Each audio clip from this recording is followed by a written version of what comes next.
ये तस्वीरें हैं साल 2023 की, जब तुर्की में भयंकर भूकंप आया। भारत ने बिना वक्त गंवाए 135 टन से ज्यादा राहत सामग्री भेजी, दवाइयां भेजी, स्पेशल प्लेन तुर्की पहुंचा, वहां हजारों की जान भारत ने बचाई।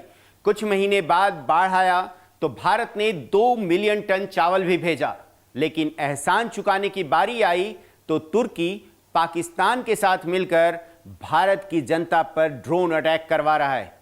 ऐसी रिपोर्ट दिखाएंगे, आप हैरान हो जाएंगे। 22 अप्रैल को पहलगाम की घटना घटी। 27 अप्रैल को ही तुर्की वायुसेना के विमान इस्लामाबाद एयरपोर्ट पर उतरे, जिसमें कई साजो सामान थे। तुर्की ने पाकिस्तान को कई ड्रोन भेजे, जिसकी मदद से वो भारत पे हमला कर रहा है। जांच में यह खुलासा हुआ, जबकि चीन ने पाकिस्तान को कई मिसाइलें भेजी। सवाल यह है कि तुर्की एहसान फरामोशी पर क्यों उतर आया है। 1947 में जब भारत पाकिस्तान का बंटवारा हुआ, तब तुर्की ने सबसे पहले पाकिस्तान को राष्ट्र की मान्यता दी। 1999 में कारगिल में पाकिस्तानी आर्मी को तुर्की की डिफेंस एजेंसी ने ट्रेनिंग दी।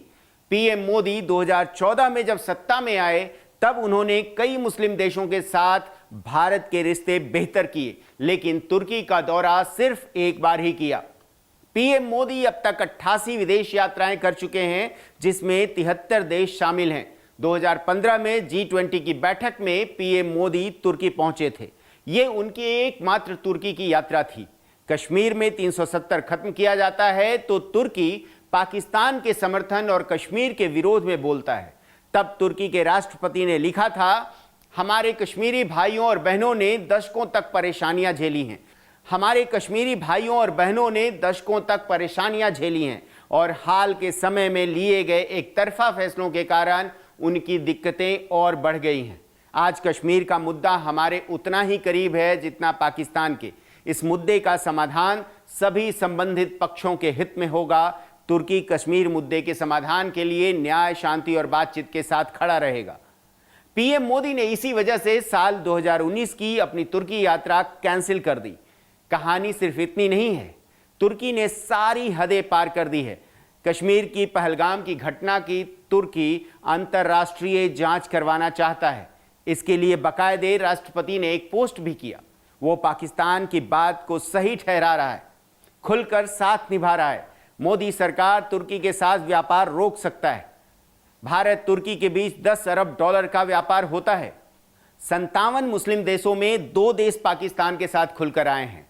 एक तुर्की है और दूसरा अजरबैजान। बॉलीवुड सिंगर विशाल मिश्रा ने एक पोस्ट लिखा, जिसमें कसम खाया कि वो अब कभी तुर्की और अजरबैजान नहीं जाएंगे। भारतीयों के वहां जाने से तुर्की अजरबैजान को करोड़ों का फायदा मिलता है, उसे रोका जाना चाहिए। टूरिस्ट कंपनियां दोनों की बुकिंग कैंसिल कर रही हैं। पूरा देश खुलकर भारत के सैनिकों के साथ है। तुर्की को अगर चावल नहीं भेजा जाए तो वहां भुखमरी के हालात पैदा हो जाएंगे। लेकिन धर्म की आड़ में तुर्की ये भूल गया कि कश्मीर में जो मर रहे वो निर्दोष थे और पाकिस्तान में जो मरे वो गुनहगार थे। आतंकियों के साथ खड़ा देश भारत का दुश्मन होगा।